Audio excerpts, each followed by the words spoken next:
See, but that's not an accident that, as you say, you find people that understand how to communicate effectively with you. And that's an issue that so many people listening to this will struggle with, about how to communicate with bosses or people around them. So you use that line there, that they know where the line is.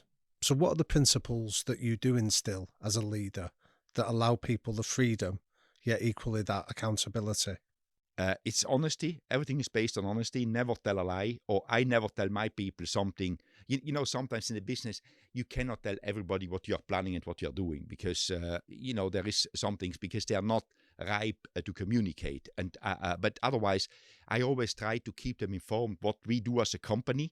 And that, I think, gives them the line where they know what I am doing, which way I am pushing. So they just need to bring their, because they normally have a team working for them, to that level. They need to deliver, explaining exactly what I want out of them, or them and the team which is working for them. And then sometimes the biggest struggle I find sometimes that the people, the managers I call them now, they report to me, they understand it, but they have difficulty to give the same thing to the people which work for them. To work like this, because some tend to micromanage because they get scared, and that is normally a process where I try to manage them to say, you need to give people a little bit more freedom. And if they mess it up, then we need to do something. But you need to give them the opportunity to show that they can do it. Do not do it for them. Because why would you employ it? If I have to do my manager's job, why do I employ him? I mean, it's very simple for me, But again, you need the right people to do this.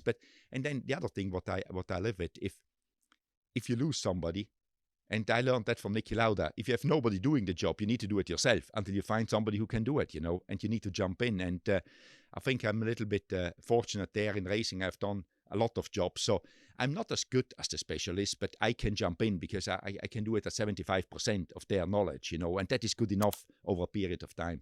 So how do you deal with people who you bring in, you think they're right, and it turns out that they're not? How do you then manage them?